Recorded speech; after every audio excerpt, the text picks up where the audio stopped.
एक बार की बात है। रघुबीर नाम का एक आदमी एक बड़े से घर में अकेला रहता था। रघुबीर एक छोटी सी नौकरी करता था। उसका इस दुनिया में कोई नहीं था। वो बस रोज सुबह नौकरी करने जाता और घर आकर खाना खाकर सो जाता। एक दिन रघुबीर जब घर वापस आ रहा होता है तो उसको आते आते काफी रात हो जाती है और रास्ते में उसे एक औरत खड़ी दिखती है। अरे इतनी रात में ये औरत यहाँ सड़क पर क्या कर रही है? चलो चलकर पूछता हूँ। रघुबीर थोड़ा और आगे जाता है पर फिर से वो औरत आगे पहुंच जाती है। रघुबीर फिर उस औरत को जोर से आवाज देता है पर वो औरत अचानक गायब ही हो जाती है। रघुबीर बड़ा हैरान हो जाता है। उसे कुछ ठीक नहीं लगता और वो जल्दी से घर आ जाता है।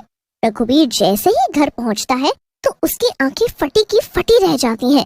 वही औरत उसके घर के दरवाजे पर खड़ी होती है। रघुबीर थोड़ा आगे बढ़ता है। उस औरत के बड़े ही लंबे लंबे खुले बाल होते हैं, बड़ी बड़ी सुंदर आंखें और जब वो बोलती है तो एकदम मीठी आवाज। क्या ये घर आपका है? हाँ हाँ, मेरा घर। पर आपको मेरे रास्ते में देखा था, फिर आप अचानक ही गायब हो गई। जी नहीं, बस वो अचानक वहाँ से चली गई थी क्योंकि वो रात बहुत हो रही थी और आप मेरी तरफ आ रहे थे तो मैं डर गई और वहाँ से फटाफट भागी। अच्छा तो ये बात थी, पर मैं ऐसा आदमी नहीं हूँ, तो मुझ पर पूरा भरोसा कर सकती हो। हाँ, मुझे भी ऐसा ही लगता है कि आप एक भले आदमी हैं और अच्छा हुआ कि मैं यहाँ आई। अरे आप यहाँ आए क्यों? मतलब मैं तो आपको जानता भी नहीं। जी वो मैं अपने गांव से आज ही आई हूँ। यहाँ मेरी मौसी रहती है तो बस उनके भरोसे यहाँ आ गई थी। यहाँ कोई नौकरी कर लूंगी और उनके पास रह लूंगी।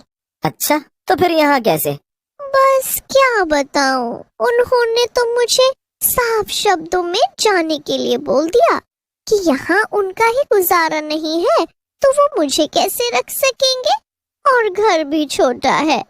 बस फिर मैं तुरंत वहाँ से निकल गई और उन्होंने मुझे रोका भी नहीं। तब से अपने रहने के लिए किराए पर घर ढूंढ रही हूँ। ये तो आपके साथ बहुत ही बुरा हुआ। तो फिर आप यहाँ कैसे आई? अरे बस जब आपसे डर कर भागी तो रास्ता ही भटक गई और अपने आप यहाँ पहुँच गई। फिर मैंने इस घर के बाहर एक बोर्ड देखा जिस पर लिखा था कि एक किराएदार की जरूरत है तो मैं बड़ी खुश हो गई। फिर देखा दरवाजे पर ताला लगा है तो मैं बस यहीं खड़ी होकर इंतजार करने लगी।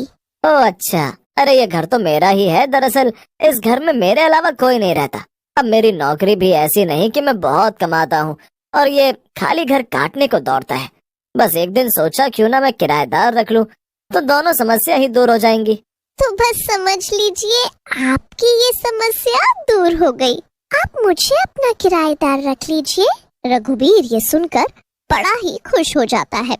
मन ही मन वो सोच रहा होता है कि वाह, इतनी सुंदर लड़की अब मेरे साथ इस घर में रहेगी। वो इतने सालों से अकेला एकदम बोरिंग जिंदगी जी रहा था पर अब सब बदल जाएगा। रघुबीर इतना खुश होता है कि उसकी खुशी उसके चेहरे से साफ झलक रही होती है। वो बड़ी खुशी खुशी बोलता है, आओ ना, अंदर आओ, अपना कमरा देख लो। दोनों अंदर जाते हैं और फिर रघुबीर उस औरत को उसका कमरा दिखाता है। जी सच में बड़ा ही अच्छा लग रहा है यहाँ तो। आपका बहुत बहुत शुक्रिया। वैसे मैं आपको कुछ काम मिलते ही किराया दे दूंगी। अरे आप मुझे शर्मिंदा मत करो। अच्छा ये सब छोड़ो और अपना नाम तो बताओ। हमने इतनी बातें करनी और मुझे तुम्हारा नाम तक नहीं पता। जी मेरा नाम वंदना है और आपका? मेरा नाम रघुबीर। दोनों की अच्छी बातचीत हो जाती है। फिर रघुबीर अपने कमरे में चला जाता है। उस रात रघुबीर खुशी में बस उस औरत की खूबसूरती के बारे में ही सोचता रहता है। दूसरी तरफ वो औरत अपना कमरा बंद करके उसके बाद वो सारे पर्दे लगाकर कमरे में बिल्कुल अंधेरा कर देती है। अंधेरा करने के बाद वो बस कमरे में एक मोमबत्ती जलाती है और मोमबत्ती की रोशनी में वंदना का चेहरा इतना भयानक चुड़ैल जैसा दिख रहा होता है। वो जोर जोर से हंस रही होती है।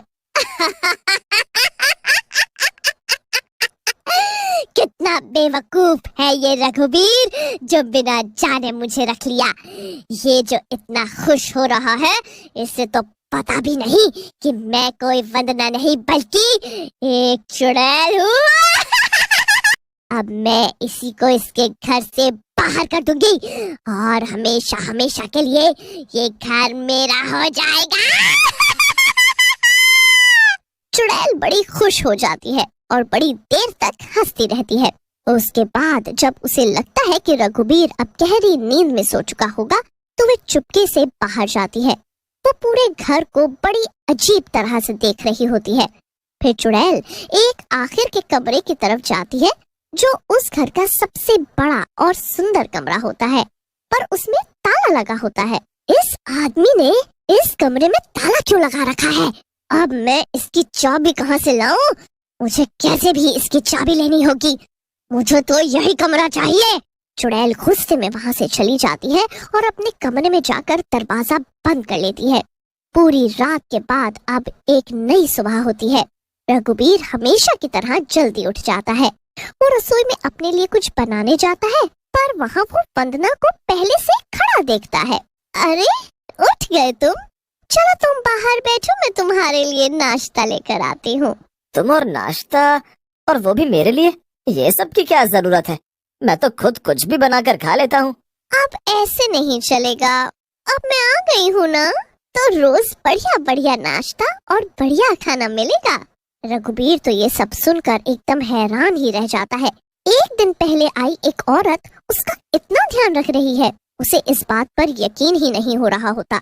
वो बस मन ही मन मुस्कुरा रहा होता है और वंदना को देख रहा होता है। उसके बाद वो नाश्ता करके रघुबीर वहाँ से चला जाता है। चुड़ैल पूरे घर में पागलों की तरह घूमती है। फिर जैसे ही शाम होती है और उसे लगता है कि रघुबीर आने वाला है, तो वो फटाफट जादू से पूरे घर की सफाई कर देती है। रघुबीर के आते ही वो वापस अपने वंदना वाले रूप में बदल जाती है।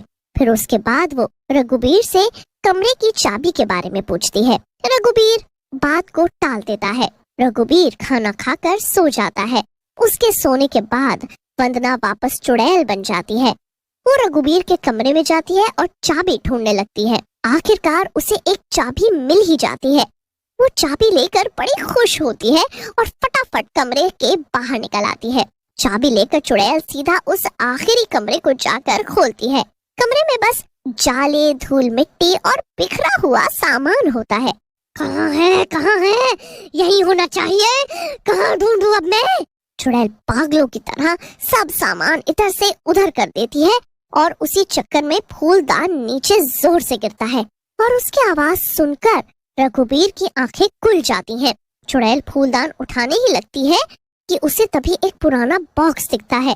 चुड़ैल उसे देख बड़ी खुश हो जाती है और फूलदान को छोड़ उस बॉक्स को उठाकर उसे साफ करने लगती है।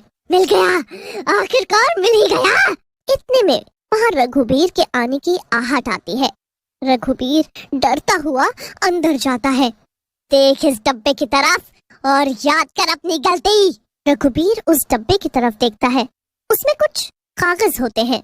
हाँ, इस मकान के, जो मेरे बाबूजी का था और तेरे बाबूजी ने हड़प लिया था। उसके बाद उन्होंने हमारे परिवार को घर से निकाल दिया। हम सड़क पे आ गए और इतने बुरे दिन देखे कि आत्महत्या करनी पड़ी। रघुबीर को सब समझ आ जाता है। अपनी सारी गलतियां याद आ जाती हैं। वो चुड़ैल के आगे खूब गिड़गिड़ाता है, पर चुड़ैल एक नहीं सुनती। सारी काली जादू की शक्तियों का इस्तेमाल करके वो रघुबीर को उन्हीं के घर के कागजों के साथ उसी डिब्बे में हमेशा के लिए बंद कर देती है। चुड़ैल जोर जोर से हंसती रहती है। चुड़ैल उस डिब्बे को रघुबीर के कमरे में रखकर बाहर से ताला मार देती है। उसके बाद वो हमेशा हमेशा के लिए वहीं कैद रह जाता है।